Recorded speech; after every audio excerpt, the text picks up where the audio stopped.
మీ వాతావరణం దేంతో నింపబడి ఉంటుంది? సినిమా పాటల, బూతు మాటల, ఎప్పుడు చూసినా కోపపు ద్వేషపు మాటల, ఎప్పుడు చూసినా కక్ష పగ మాటల. చూసి దాని తగ్గట్టే మన హార్మోన్స్ డెవలప్ అవుతుంది. దాని తగినట్టే మన హార్మోన్స్ డెవలప్ అవుతాయి. ఈరోజు మనము దేని మనసు, ఏ మనసు కలిగి ఉన్నాం, దేని చుట్టూ జీవిస్తున్నాం, ఏంటి మన చుట్టుముట్టు ఉన్నది ఏంటి? దేవుని వాక్కు, ఆరాధన, పాట, ఎలాంటి మాటలతో ఉన్నామా? అందుకనే కీర్తనలతో ఒకనొకరు ఏంటి దేవుని వాక్కుతో అంట బలపరుచుకుని, క్రమపరుచుకుని సరిదిద్దుకోవాలంట. తిట్లు కాదు, బూతు మాటలు కాదు, బికాస్ దే ట్రూలీ అఫెక్ట్.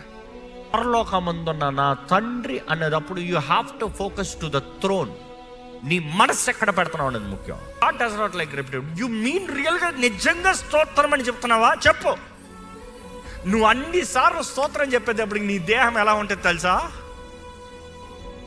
ఇందాక నేను మాట్లాడుతూ వచ్చాను సౌండ్ గురించి, ఊరక స్టార్ట్ చేసిన అనుకుంటారా?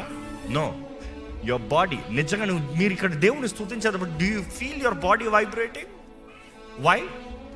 Because your mind is connecting, your words are expressed, your body is feeling the resonation frequency.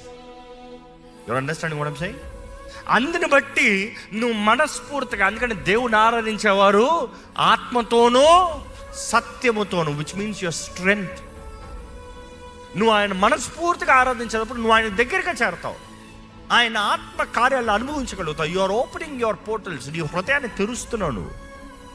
అందుకనే తెలియజేయబడుతుంది, you have to open your mouth. నోరు తెరిచి ప్రార్థన చేయాలి, దేవుని జ్ఞాపకం చేసుకుంటూ, ఆయన వాగ్దానాలు జ్ఞాపకం చేసుకుంటూ, నీకు క్రీస్తు యేసు ద్వారా కలిగిన అర్హతను జ్ఞాపకం చేసుకుంటూ నీవు ప్రార్థించినట్లయితే నిశ్చయంగా జవాబు, యూ విల్ రీచ్ గాడ్. ఈ